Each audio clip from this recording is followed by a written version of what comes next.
Hey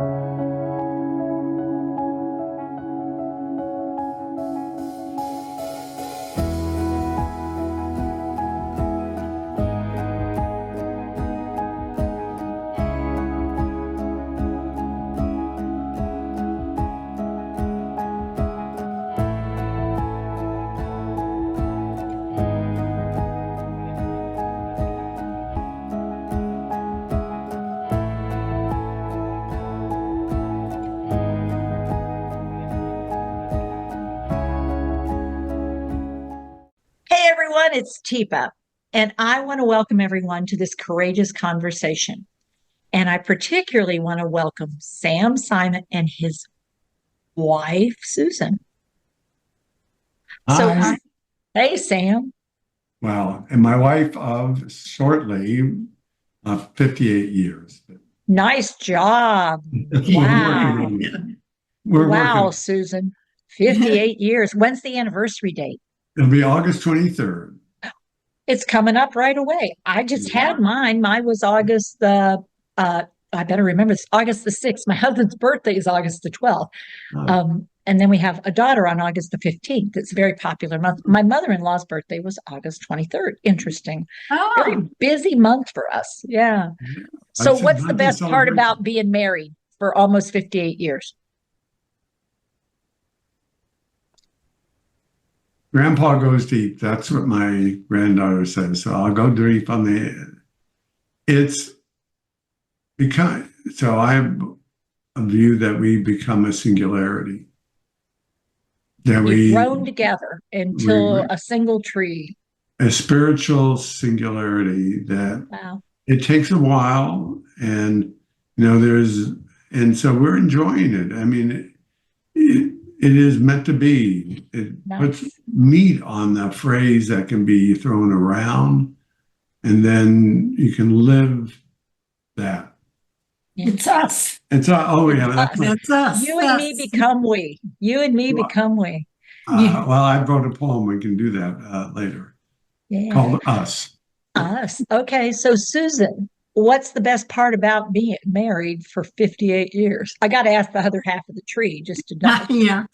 I would say there is so much as you get older. It's very, very important that you have a companion that you know loves you and will be with you for whatever. We sometimes go back to we said in health and Sickness and Yeah. sickness. we were once sitting and being for a filming about my first play, which was about when Susan got very sick, and we were being filmed for a program, and a young lady walked over to us. She's in college, and everybody left. She looked around. She whispered, "You guys seem so close. What's your secret?" Of course, my first instinct was yes, and yes. I don't know what said. Yes, dear. It was yes, dear. But there was some seriousness about her that said that Yeah. there's something going on in her life, and we just maybe her parents were getting divorced or something. Mm. And our answer, which we had never given before, but we agreed, was a sacred promise that it is because I don't know how many years you've been married, Teepa, but Oh, for a while, we're going on right? 47. We're Yeah, 47. every marriage has ups and downs. Yeah. And if you decide you're going to make it work, because in part you promised. Mhm. Yep. And I know we still think that. I know may sound child. I don't know what it sounds like. Sounds like a commitment. It sounds like a commitment that you've chosen to not only make, but sustain. And not everybody's into that, apparently. But for some, it's worth putting the energy into it because it was a commitment you made and you'll figure it out. I mean, and that's if both of you are committed, both are figuring it out, that's what works. It can't be one, it's got to be together. Yeah. And it is, and we say the words in health and in sickness, right? In the vows. And we happened to be, and this is a gay, happened to be in a situation where we each are faced with the loss of the other. So I was Susan in 2000, had advanced breast cancer. Was pulled over by the doctors. They said, get ready.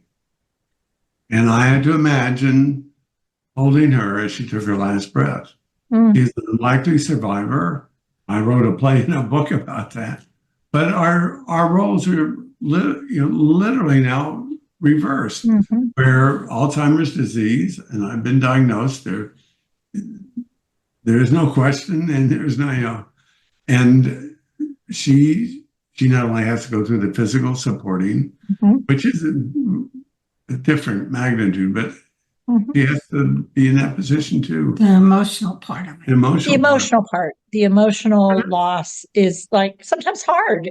Like when you catch it, and then you realize, oh, it's a change. It's not a loss. It's a change. Right. And our marriage has changed a lot over all these years. Oh my heavens, when we were young and eager and like all that. And now we've gotten really comfortable in this space. Yeah. Amazing. We knew everything at one time and now we don't. Isn't that amazing? Imagine that. So we're here today, though, because you chose not to stop with one play. And you did that play. When did you do that play? Because it was after Susan had been diagnosed and you'd gone through that. So it took me quite a while to, and I've been doing improv and community theater. And I didn't understand, because this was almost 8-9 years after the event, that I was still struggling with the emotional and spiritual. I sometimes call it post-traumatic spiritual disorder. I like it. I like that concept. I had to come to terms with something I didn't fully understand either. And part was, it's also what love really meant. That that people can be connected at a soul level, and having that torn apart is, a form of trauma. And so I because I was in a theater group in New York, I started doing a little bit of improv and started talking about, and it was just like, one workshop just said, just talk for 20 minutes. And all of a sudden I started defining these characters who became characters in that play. I like to say it found me. It found you. Yeah. The story found you. It was part of the healing process that you were going through, huh? And so this is very different. So being diagnosed with a terminal disease, AKA Alzheimer's, I was confronted with another existential moment. Yeah. What do I do now? And it's not easy to really. I mean, I don't feel sorry for myself. I'm sort of surprised.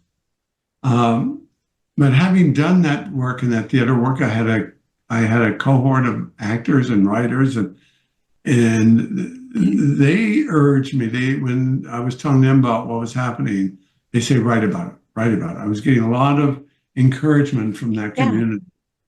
And I had a director from the first play, and she was also a dramaturg, new words, right? A dramaturg, somebody who helps you when you write something. They don't write for you. They well, this doesn't make sense. And what about this? And if you add this, I need more.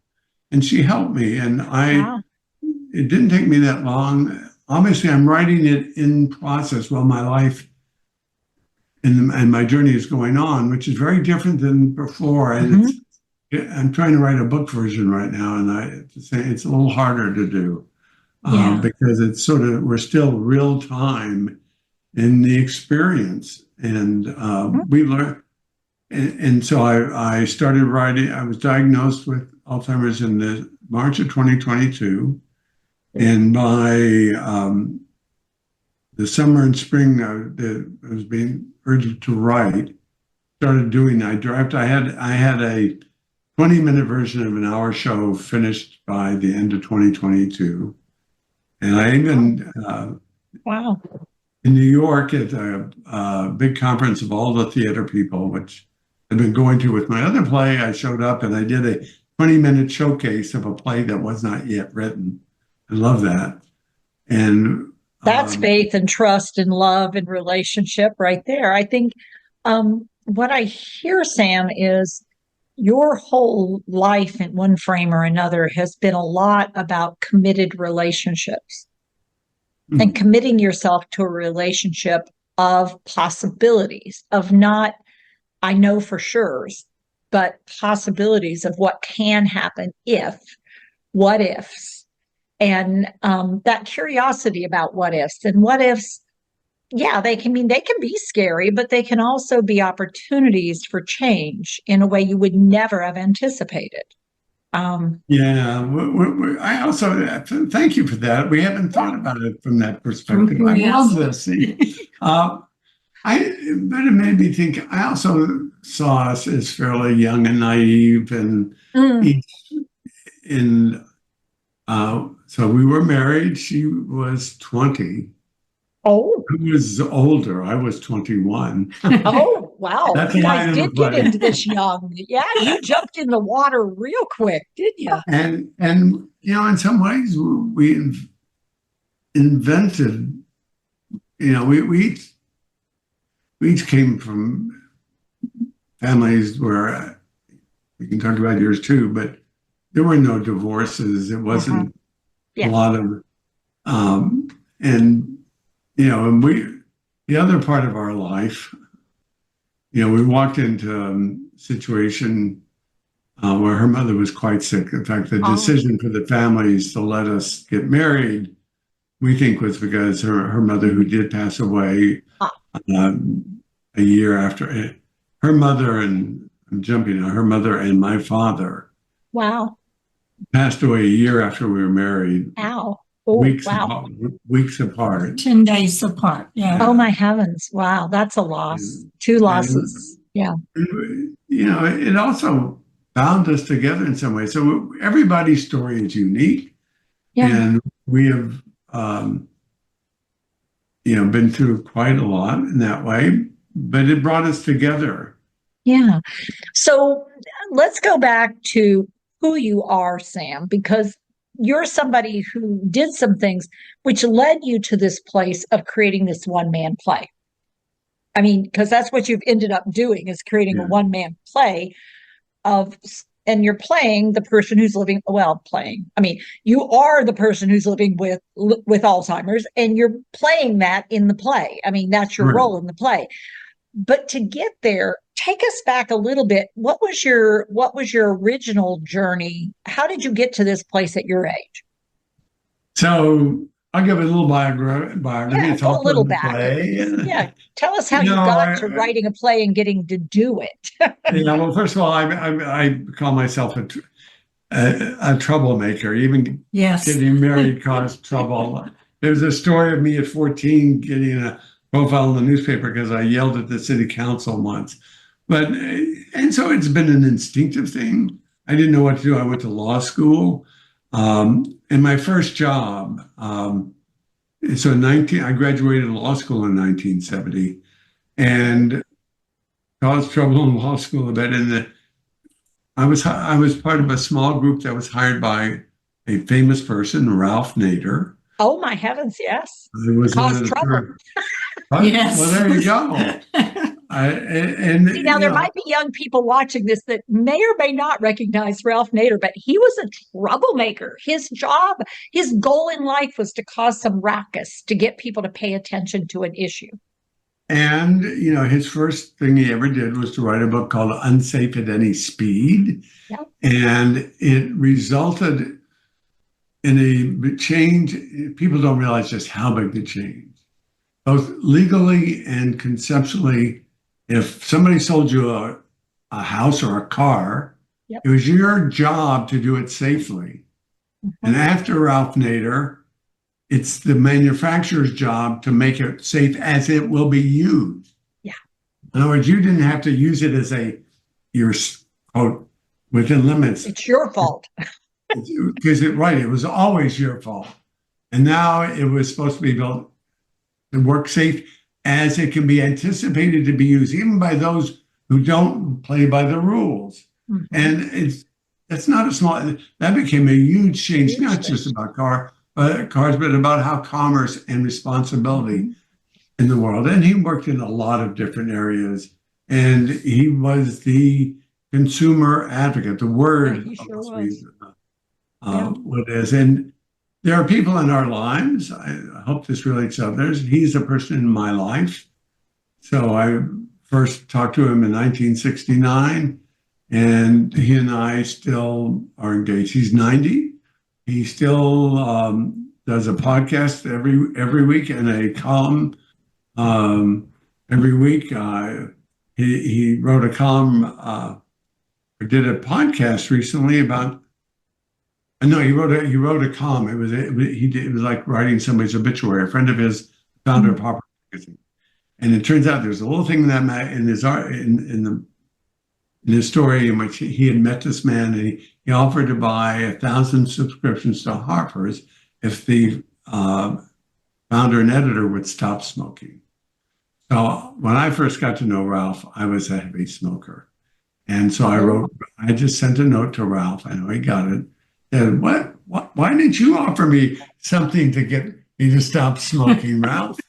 But I worked often. He affected my entire life's career. Hmm. That 1 year, I like to say to young people, be careful of your first job because it may influence the rest of your life. Oh, And I was lucky enough to find wow. so clearly it was my energy, my troublemaking. I mean, because I had to serve a little time in the Army in our JAG and did a Okay. little stuff with Washington, and then I came back into work for him again for many years. I was founded something called the Telecommunications and Research and Action Center. My book back then, which was published and given out by Book of the Month Club, was called Reverse the Charges, How to Save Money on Your Phone Bill. And people blamed him. We're I breaking love up. it. Wow. And so I was very lucky, and Sure. yeah, we're lucky, and also and I created a public affairs firm, and it was in selling, and that was going on. I was getting to the age where I had to leave, but Susan was getting sick at that point. I So see. I love that. I created a company called Issue Dynamics that specializes. So I'm the consumer advocate, radical, or lefty, or whatever. Uh-huh. I saw that we could make change if we worked with the corporate world that we were engaged with. They weren't the enemy per Right. se, but they were driving agendas. And so, I'd like to say that one of the most important things, I did for 25 years. Sometimes you do things for 25 years for one accomplishment. And we were able to bring all the education organizations, the School Boards Association, the National Education Association together, because one of my clients, then telephone company, said, there's this big dispute. We think we have an answer to it. If you can bring these people to the table tomorrow, I think you have a solution before the government decides on Monday. Shut this down. Wow. Or find a solution that we can agree on. And because I'd worked on both sides for so long, at noon the next day, all the major education groups and some of the represented phone companies sat down. I loved it that they sat down and everybody wouldn't open their mouth. It was finally somebody asked a question, but out of that came a solution that the Federal Trade Communication Commission adopted, and is resulted in $5 or $6 billion going to public education to put in all technology. But the lessons you learn, it was also coming to time though to bring where Susan was getting sick. I know we had the company, we had a lot of. I went around and had to tell my employees I'm going to be off for a while. Yeah. To go through this, and it was through that experience though, and then being able to write about it, that I found the theatrical part of me, it found me. I didn't know. I have a wonderful. I shout out to group at Artistic New Directions, even Gary Austin and Jeffrey Sweet, and these are people who are still. In fact, I do a blog, and I just talked to a woman, Carol Fox Prescott, who taught me a technique. Even when I go on stage now, how do you get ready? It's called on the breath, but these are things.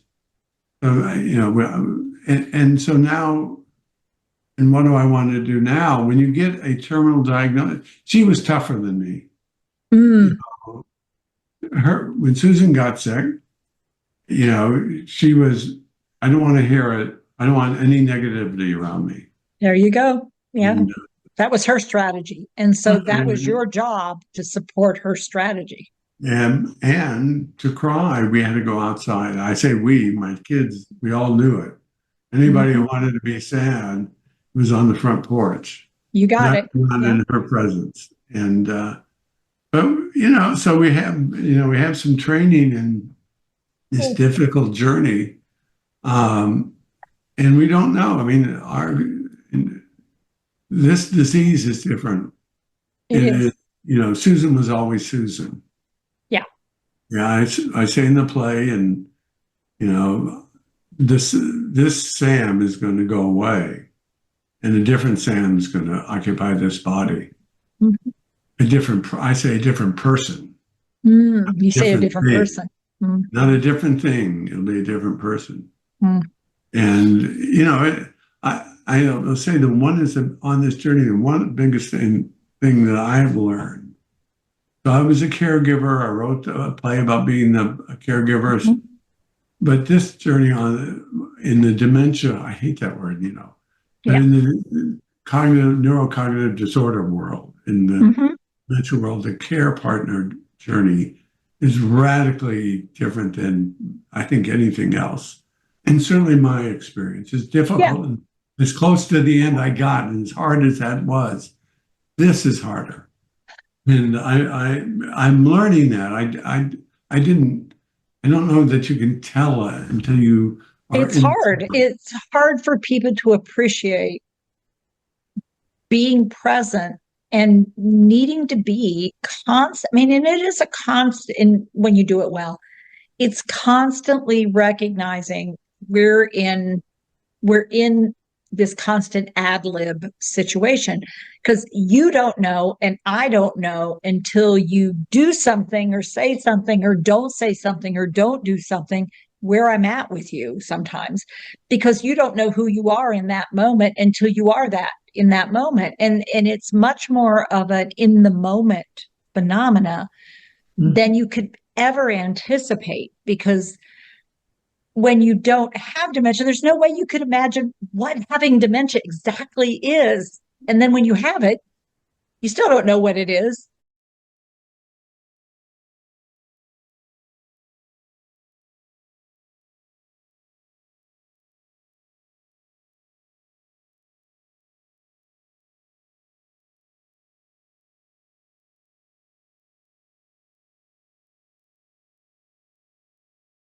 Hi, I'm Tifa Snow, and you just found our YouTube channel and watched one of our videos.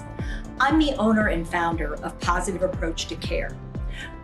Thanks for watching, and if you liked, if you have a comment about, or you would, please share it with people you know. Oh, and if you haven't yet done it, consider subscribing.